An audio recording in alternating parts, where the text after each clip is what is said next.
Hello friends, study বৈঠক YouTube চ্যানেলে তোমাদেরকে স্বাগত। আজকের ভিডিওতে আমি আরআরবি এনটিপিসি যে রিক্রুটমেন্ট চলছে, অর্থাৎ ফর্ম ফিল আপ চলছে।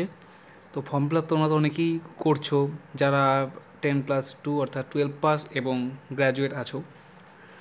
তবে তোমাদের ফর্ম ফিল আপ করার পরে তোমাদের মেন কাজ হচ্ছে এক্সাম দেওয়া। তো এক্সাম যখনই হোক না কেন, ইলেকশন আছে সামনে, তো ইলেকশনের পরেই হবে।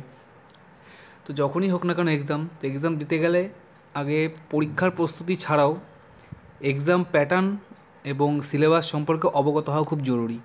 তো এই ভিডিওটা আমি তোমাদেরকে সেটাই বলবো, কারণ এনটিপিসির যে রিক্রুটমেন্ট প্রসেসটা পুরো, অর্থাৎ এক্সাম প্যাটার্ন, কী প্রসেসে রিক্রুটমেন্ট হবে, এক্সাম হওয়ার পর কী হবে, এগুলো একটু ক্রিটিক্যাল টাইপের।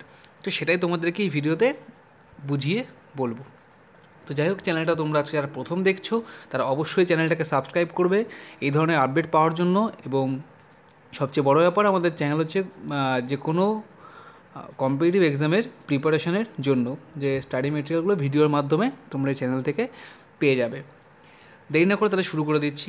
দেখো, রিক্রুটমেন্ট প্রসেসে যেটা প্রথমে হবে সেটা হচ্ছে first stage computer based test. ঠিক আছে, অর্থাৎ ফার্স্ট স্টেজ সিবিটি, কম্পিউটার বেসডে, যেটা রেলে হয়ে থাকে সাধারণত। এটা common for all notified posts of the CN 1 of 2019, অর্থাৎ এনটিপিসি সিএন নম্বর 1 অফ 2019। তো সব পোস্টের জন্য এটা কমন, অর্থাৎ এটা একটা প্রিলিমিনারি টেস্ট। এই নাম্বারটা কিন্তু যোগ হবে না কোথাও, ঠিক আছে। তো এখানে কী আছে, মোট 90 মিনিটসের এক্সাম। 90 মিনিটস মানে 1.5 ঘন্টা, মোট 1.5 ঘন্টা টাইম পাবে। তার মধ্যে কোশ্চেন থাকছে কি, জেনারেল অ্যাওয়ারনেস থাকছে 40, ম্যাথামেটিক্স থাকবে 30 এবং জিআই রিজনিং থাকবে 30। ঠিক আছে, তো মোট 100 কোশ্চেন, 100 মার্কস, যেটা টাইম হবে 90 মিনিট, 1.5 ঘন্টা। এবং যথেষ্ট ইজি লেভেলের কোশ্চেনই কিন্তু এখানে হবে, কারণ এটা মনে রাখবে কমন ফর অল পোস্ট, অর্থাৎ 12 পোস্টের জন্যও কিন্তু এটা আছে। সুতরাং কোশ্চেনের লেভেল ইজি হবে। আর নেগেটিভ মার্কিং অবশ্যই থাকছে 1/3 করে। এটা কিন্তু সম্পূর্ণভাবে কোয়ালিফাইং ইন নেচার, অর্থাৎ কাট অফ ক্লিয়ার করলে সেকেন্ড স্টেজ সিবিটিতে জাস্ট কোয়ালিফাই হবে, এই নাম্বারটা কিন্তু কোথাও যোগ হবে না। এবার আসি সিলেবাসে। সিলেবাসের মধ্যে প্রথমে আছে ম্যাথামেটিক্সের সিলেবাস। ম্যাথামেটিক্সে কী কী আছে, number system, decimal fraction, LCM, HCF, ratio and proportion, percentage, mensuration, time work, time distance, simple compound interest, profit loss ইত্যাদি যেসব জিনিস থাকে ম্যাথে, ট্রিগোনোমেট্রি, অ্যালজেব্রা, জিওমেট্রি, এইসব কিন্তু থাকছে। 10th স্ট্যান্ডার্ডের ম্যাথ কিন্তু হবে, 10th স্ট্যান্ডার্ডের ম্যাথের কোশ্চেন হবে, যেগুলো হয় কোয়ান্টিটিভ অ্যাপটিটিউড তোমরা বলতে পারো, বা নিউমেরিক্যাল অ্যাপটিটিউড সেটা। তো যাই হোক, ম্যাথের ভিডিও তোমরা যারা দেখোনি তারা আমাদের চ্যানেল থেকে অবশ্যই স্টাডি বৈঠক ম্যাথস লিখে সার্চ করবে, তোমরা পেয়ে যাবে। Next, general intelligence and reasoning. জিআইয়ের মধ্যেও এক্সট্রা কিচ্ছু নেই, এসএসসিতে যেমন আসে ঠিক তেমন জিআই এখানে আসবে। তো যাই হোক, আমি ম্যাথের জন্য, জিআইয়ের জন্য, জেনারেল অ্যাওয়ারনেস, জিকের জন্য, ঠিক আছে, যে বইগুলো প্রয়োজন হবে তার জন্য আলাদা করে ভিডিও আমি বানাবো। এই ভিডিওতে অত কিছু বলা সম্ভব নয়। তো নেক্সট ভিডিওতে আমি এনটিপিসির প্রয়োজনীয় বইগুলো বলবো। জেনারেল অ্যাওয়ারনেস, জেনারেল অ্যাওয়ারনেসে কী থাকছে বুঝতেই পারছো। জেনারেল অ্যাওয়ারনেস মানে একটা সাধারণ জ্ঞান।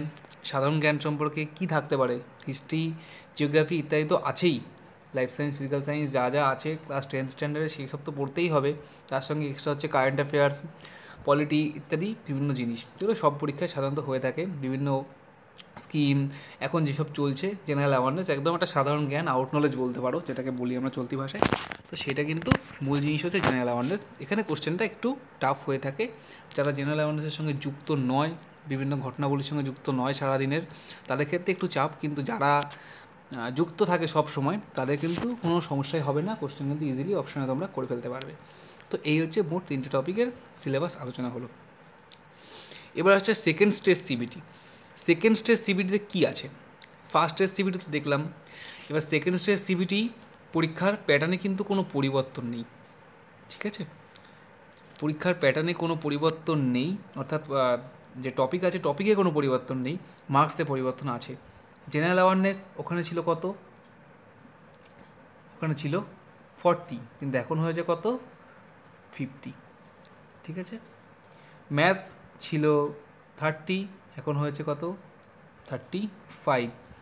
জিআইও কিন্তু তাই, 30 থেকে 35, অর্থাৎ টোটাল নাম্বারটা 100 জায়গায় এখন হয়েছে 120। কিন্তু এক্সাম ডিউরেশন কিন্তু হাফ অ্যান আওয়ার ছিল, 1.5 ঘন্টা ছিল, 1.5 ঘন্টাই রয়ে গেছে। অর্থাৎ তোমরা তাহলে বুঝতে পারছো যে চাপটা কোথায় আসলো সেকেন্ড স্টেজ সিবিটিতে, টাইমে। ঠিক আছে, এবং কোশ্চেনও একটু হাই লেভেলের কিন্তু হতে পারে। ঠিক আছে, ফার্স্ট স্টেজের সিবিটির থেকে জেনারেল অ্যাওয়ারনেসের কোশ্চেনগুলো একটু হাই লেভেলের হবে। যদি 2015 সাল অনুযায়ী বলি তাহলে অবশ্যই হাই লেভেল হবে। আমি চেষ্টা করব 2015 সালের কোনো একটা কোশ্চেন পেপার তোমাদেরকে দেখানোর, যে কী ধরনের ফার্স্ট স্টেজে বা সেকেন্ড স্টেজে কী ধরনের প্রশ্ন এসেছিলো, কারণ তখনও অ্যান্সার কী দেওয়া হয়েছিল, আমি অ্যান্সার কি জোগাড় করে নিয়ে তোমাদেরকে একটা প্যাটার্ন দেখিয়ে দিতে পারবো। তোমরা যদি চাও অবশ্যই আমি তোমাদেরকে দেখাবো, তোমরা কমেন্ট করবে তার জন্য অবশ্যই। তো যাই হোক, এবার সিলেবাসটা কী, এখানেও নেগেটিভ মার্কিং থাকছে, এটা বলাই বাহুল্য, তোমরা জানো। এখানে একটা ইম্পর্টেন্ট ব্যাপার আছে কি, এই মার্কসটা কিন্তু যোগ হবে। ঠিক আছে, এই মার্কসটা কিন্তু যোগ হবে, এটা দিয়ে এর সঙ্গে কাউন্ট হবে পরের মার্কসগুলো, এটা কিন্তু মেরিট লিস্টের জন্য লাগবে। তো এখানে নাম্বার তোলাটা জরুরি 120-র মধ্যে। নর্মালাইজেশন কিন্তু প্রত্যেক স্টেজেই হবে। সিলেবাসে আছে ম্যাথামেটিক্স, কোনো পরিবর্তন নেই, সেম। ঠিক আছে, কিন্তু লেভেলটা হয়তো একটু হার্ড। জিআইও সেম, লেভেল একটু হার্ড। জেনারেল অ্যাওয়ারনেসও সেম, জেনারেল অ্যাওয়ারনেসের লেভেলের হার্ড বা ইজি বলা সম্ভব নয়, কারণ সেই সময় যে ট্রেন্ডিং টপিকগুলো চলছে সেগুলো ইম্পর্টেন্ট হয়ে যাবে, সেটা যদি ইজি হয় ইজি, হার্ড হলে হার্ড। ঠিক আছে, তো এই হচ্ছে মূল এক্সাম, রিটেন এক্সাম গেল। এইবার আসছে রিটেন এক্সাম, অর্থাৎ CBT 2 যারা কোয়ালিফাই করবে তাদের কি থাকছে, কম্পিউটার বেসড অ্যাপটিটিউড টেস্ট। কিন্তু কাদের জন্য, যারা শুধুমাত্র ট্রাফিক অ্যাসিস্ট্যান্ট এবং স্টেশন মাস্টার এই দুটো পোস্টের জন্য থাকবে। যারা এই দুটো পোস্টেও পাস করবে সেকেন্ড স্টেজ CBT, অনেকেই হতে পারে যে এই দুটো পোস্টে পাস করেনি, অন্য পোস্টগুলোতে পাস করে গেছে, তাদের আর এই CBT এই অ্যাপটিটিউড টেস্ট কিন্তু দিতে হবে না। কিন্তু যারা ট্রাফিক স্টেশন মাস্টারের জন্য পাস করবে, অন্য কিছু নাও পাস করতে পারে, কাট অফ ক্লিয়ার না হলে, কোনো প্রত্যেকটা পোস্টে আলাদা কাট অফ হবে, তো সেই ক্ষেত্রে তাদের কিন্তু এই পরীক্ষা দিতে হবে, এটাই তাদের ভরসা। ঠিক আছে, তো যাই হোক, তাহলে অ্যাপটিটিউড টেস্ট অর্থাৎ সাইকো টেস্ট যেটাকে বলা হয়, এটা দিতে হবে ট্রাফিক অ্যাসিস্ট্যান্ট এবং স্টেশন মাস্টারের জন্য, যেখানে 42 পেতেই হবে প্রত্যেকটা টেস্টে। মোট 5টা টপিকের টেস্ট হবে, 5টা টপিকের 5টা ব্যাটারি বলছে এখানে, তো সেই টপিকের প্রত্যেকটা টপিকে 42 মিনিমাম পেতেই হবে। এটাও কিন্তু কোয়ালিফাইং ইন নেচার, এটা কিন্তু কোনো নাম্বার যোগ হবে না। ঠিক আছে, কিন্তু 42-র জায়গায় যদি কেউ 1 নম্বরও কম পাও, তাহলে কিন্তু টোটাল CBT 2-এ যদি কেউ 120-তে 100 পেয়ে থাকো, বা 120 থেকে 120-ও কেউ পেয়ে থাকো, তবুও সে কিন্তু মেরিট লিস্টে আসতে পারবে না যদি 42 থেকে 1 নম্বরও কম এখানে পাও। ঠিক আছে, প্রত্যেকটা ব্যাটারিতে, অর্থাৎ 5টা ব্যাটারিতে প্রত্যেকটা আলাদা আলাদা করে 42 পেতে হবে। এটা একটা খুব চাপের জায়গা, কারণ অনেকেই CBT 2 ভালো দিয়ে এসে এখানে এসে কিন্তু আটকে যায়, এখানে টাইমটা খুব প্রবলেম করে। এরপর আসছে টাইপ টেস্ট। টাইপ টেস্ট কাদের জন্য আসছে, টাইপ টেস্ট আসছে senior clerk cum typist, junior accounts assistant cum typist, senior time keeper, junior clerk and typist, accounts clerk cum typist, junior time একই জিনিস রিপিট করে, junior time keeper, typing skill test ইত্যাদির জন্য যেসব যে টাইপিংয়ের পোস্টগুলো আছে, বাকি যেসব সবার জন্য টাইপ টেস্ট কিন্তু দিতে হচ্ছে। ঠিক আছে, শুধু গুডস গার্ডের জন্য আর কোনো এক্সাম দিতে হচ্ছে না, গুডস গার্ড CBT 2 থেকে কিন্তু হয়ে যাচ্ছে। ঠিক আছে, তো যাই হোক, এগুলোর জন্য টাইপ টেস্ট দিতে হবে। টাইপ টেস্টে কী আছে, ইংলিশে 30 ওয়ার্ডস পার মিনিট, 30 ওয়ার্ডস পার মিনিট কিন্তু ইংলিশে তুলতে হবে, আর যদি হিন্দি হয় তাহলে 25 ওয়ার্ডস পার মিনিট। ঠিক আছে, এটা পিসিতে করতে হবে, তো এটা একটা প্রসেসের মধ্যে পড়ছে। লাস্ট আসছে ডকুমেন্টস ভেরিফিকেশন। যারা সব স্টেজ ক্লিয়ার করে আসবে, এখানে লেখা আছে সেকেন্ড স্টেজ CBTর নাম্বার অনুযায়ী, শুধুমাত্র সেকেন্ড স্টেজ CBTর নাম্বার কিন্তু যোগ হচ্ছে, ওটা দিয়ে মেরিট লিস্ট হবে, সেই অনুযায়ী ডকুমেন্টস ভেরিফিকেশনে কিন্তু তোমাদেরকে ডাকা হবে। ডকুমেন্টস ভেরিফিকেশনের জন্য যখন ডাকা হবে, তখন তোমাদের যেসব কোয়ালিফিকেশান যা যা ডকুমেন্টস নথিপত্র আছে সেগুলো কিন্তু সম্পূর্ণ অরিজিনাল কিন্তু চাই। সেটা যদি কোনোটা তোমরা দেখাতে না পারো কোনোভাবে, তো সেইখানেই কিন্তু আপনার রিক্রুটমেন্ট যে রুল অনুযায়ী সম্পূর্ণ সেখানেই কিন্তু ডিভাইড করে দেওয়া হবে, যে এখানে আর এগোতে পারবে না, অর্থাৎ জয়েনিং কিন্তু দেওয়া হবে না। ঠিক আছে, তো এই যে ডকুমেন্টস ভেরিফিকেশন, বা অনেক ক্ষেত্রে হয় যে ডকুমেন্টস প্রোভাইড করতে পারে না, বা অনেকে অ্যাবসেন্ট থেকে যায় কোনো কারণে, তাদেরকে আরেকবার সুযোগ দেওয়া হয়। 2015 সালে একবার সুযোগ দেওয়া হয়েছিল, যারা ডকুমেন্টস নিয়ে যেতে পারেনি তাদেরকে আরেকটা সুযোগ দেওয়া হয়েছিল, যারা নিয়ে আসতে পারেনি তারা নিয়ে আসে, তো সেটা একটা সুযোগ পাওয়া যায়, তবে নির্দিষ্ট ডেটের মধ্যে এটা পাস করে, এবং অ্যাডভার্টাইজমেন্ট ডেটের আগেই কিন্তু কোয়ালিফাই থাকতে হবে, যে গ্র্যাজুয়েট হোক বা 12th হোক। ঠিক আছে, তো এই ছিল ফুল রিক্রুটমেন্ট যে প্রসেসটা বললাম, কীভাবে পরীক্ষা হবে, কী বৃত্তান্ত, সব কিছু ভিডিওতে তোমাদেরকে বললাম। তো ভিডিওতে আর কিছু বলার নেই।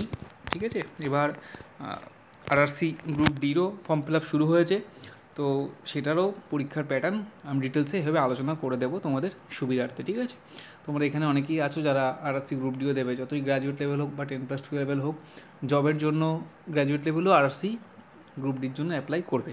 ঠিক আছে, এটা বলাই বাহুল্য, এটা যারা করবে তারাও জানো, যারা করবে না তারাও জানো যে অনেকে করছে। তো যাই হোক, সেই জন্য আমি ভিডিওতে বললাম আরআরসি গ্রুপ ডি দেবে, এবং যারা তোমাদের পরিচিত আছে তাদেরকে অবশ্যই ভিডিওটা শেয়ার করবে, এবং আরআরসি গ্রুপ ডির যে এক্সাম প্যাটার্ন দেবো বা এই সংক্রান্ত বিভিন্ন পড়াশোনার চ্যানেলে তোমরা পাবে, তার জন্য তোমরা তোমাদের বন্ধুদেরকে বলতে পারো চ্যানেলটা সাবস্ক্রাইব করার জন্য, চ্যানেলটাকে শেয়ার করবে, তার সাথে আমাদের চ্যানেলের ভিডিওগুলোকেও। ভিডিওটা এখানেই শেষ করছি, আবার আসছি নতুন ভিডিও নিয়ে। ধন্যবাদ।